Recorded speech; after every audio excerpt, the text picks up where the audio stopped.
அதுக்கு தேவையான பொருட்கள் என்னென்னா, நல்லெண்ணெய் ஒரு 100 கிராம் எடுத்துக்கோங்க. அப்புறம் வெந்தயம் கொஞ்சம் எடுத்துக்கணும்.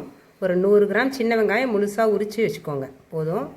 ஒரு 20 பல் பூண்டு, 3 தக்காளி, அப்புறம் புளி வந்து ஒரு எலுமிச்சம்பழம் அளவு ஊற வச்சுக்கோங்க. ஒரு அரை மணி நேரம் ஊறினா போதும். அப்புறம் மிளகு, ஜீரகம், பூண்டு 3த்தையும் அப்படியே ஒரு மிக்சியில் போட்டு லைட்டாக இடித்து வச்சுக்கோங்க. கல் உப்பு, மஞ்சத்தூள், அப்புறம் மிளகாத்தூள் ஒரு 2 ஸ்பூன், மல்லித்தூள் 3 ஸ்பூன். இதில் வந்து உங்களுக்கு காரம் கொஞ்சம் கூட வேணுன்னா மிளகாத்தூள் ஒரு 3 ஸ்பூன் போட்டுக்கலாம். இவ்வளோ தான் இதுக்கு தேவையான பொருள். நான் எப்படி குழம்பு வைக்கிறதுன்னு உங்களுக்கு சொல்கிறேன் வாங்க. நம்ம எடுத்து வச்சுருந்த புளியை வந்து நல்லா கரைச்சிக்கோங்க. எவ்வளோ தண்ணி வேணுமோ தேவையான அளவு ஊற்றி கரைச்சி வடிகட்டி வச்சுக்கோங்க. அதில் வந்து என்னென்ன பண்ணியிருக்கேன்னா, நான் இந்த உங்கள்கிட்ட காமிச்சின மிளகாத்தூள் 2 ஸ்பூன், மல்லித்தூள் 3 ஸ்பூன், மஞ்சத்தூள், தேவையான அளவு உப்பு, அப்புறம் அந்த மிளகு, ஜீரகம், பூண்டு உடச்சி வச்சுருந்த எல்லாத்தையும் ஒன்றா கலந்து வச்சுருக்கேன். நான் குழம்பு ரெடி பண்ணி வச்சுருக்கேன்.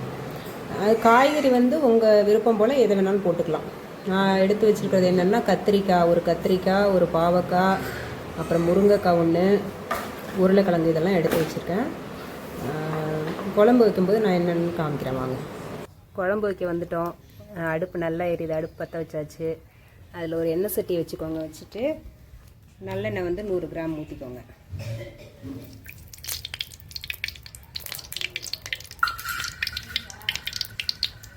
இப்போ கொஞ்சம் வெந்தயம் கொஞ்சோண்டு மட்டும் அதில் போடுங்க. போட்டு லைட்டாக ப்ரௌன் கலர் ஆனோன்னே வெங்காயம், பூண்டு இதெல்லாம் போட்டு நல்லா வதக்கணும்.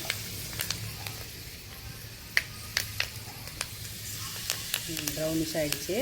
வெங்காயம், பூண்டு 2 போட்டு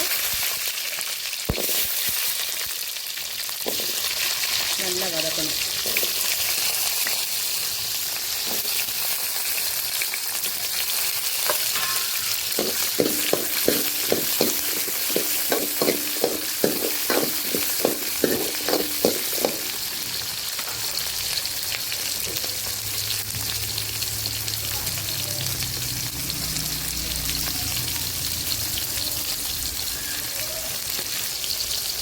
இப்போது இது வதங்கிட்டு இருக்கும்போதே கொஞ்சம் கல் உப்பு போட்டிங்கன்னா கொஞ்சம் டேஸ்ட் நல்லாயிருக்கும். அப்புறம் சீக்கிரமும் வதங்கும். அதனால் கொஞ்சம் உப்பு ஆட் பண்ணிக்கோங்க லைட்டாக. இப்போ இதுலேயே கொஞ்சம் வாசனைக்காக கருவேப்பிலை போட்டுக்கலாம். அது ஒரு நல்ல வாசனை கிடைக்கும். இப்போது வெங்காயம், பூண்டு எல்லாம் நல்லா வதங்கிருச்சு. இப்போ இந்த ஸ்டேஜில் வந்து தக்காளி ஆட் பண்ணிக்கோங்க.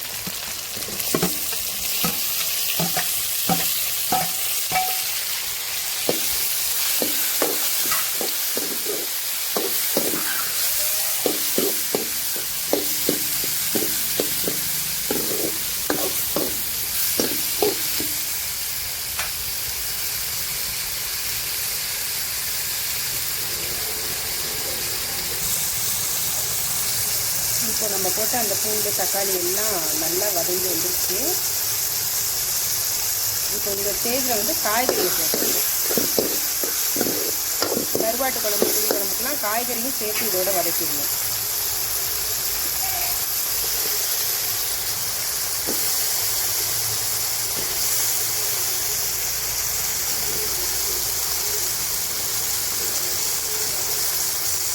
இதில் வந்து முருங்கைக்காய், பாவக்காய், உருளைக்கிழங்கு, மொச்சக்காய் இதெல்லாம் சேர்த்துருக்கேன் நான். நீங்கள் உங்களுக்கு என்னென்ன காய்கறியோ எல்லா காய்கறியும் சேர்த்துக்கலாம்.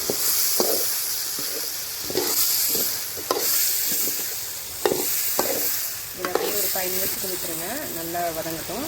இப்போது இது கூட வந்து இந்த நம்ம இடித்து வச்சுருந்தோம்ல மிளகு, ஜீரகம், பூண்டு இதில் கொஞ்சோண்டு எடுத்து அப்படியே தூவி விட்டுருங்க. அது ஒரு நல்ல வாசனை கிடைக்கும், பூண்டு வாசனை. இந்த பொடி வந்து பாதி நம்ம குழம்புலையும் சேர்த்துருக்கோம். கொஞ்சம் மட்டும் எடுத்து வச்சுட்டு இதில் தூவிடுங்க. நல்லாயிருக்கும்.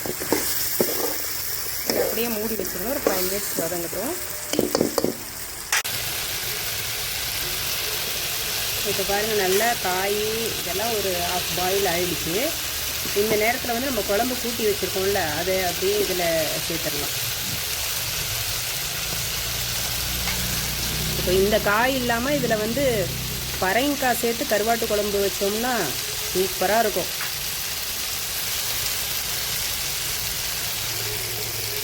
இன்னொரு நாள் அதை நான் செஞ்சு காமிக்கிறேங்க, நீங்கள் ட்ரை பண்ணி பாருங்கள். அவ்வளோதான், கருவாட்டு குழம்பு இன்னும் ஒரு 10 மினிட்ஸில் ரெடி ஆகிடும். இப்போ இதுக்கு ஒரு மூடி போட்டு நல்லா கொதிக்கணும். இந்த பச்சை வாசனை வருது, இந்த பச்சை வாசனையெல்லாம் நல்லா போயிடுச்சு. இந்த ஸ்டேஜில் வந்து இப்போ கருவாடை வந்து சேர்த்துக்கலாம். நல்லா கருவாடு க்ளீன் பண்ணியாச்சு, அப்படியே போடுங்க.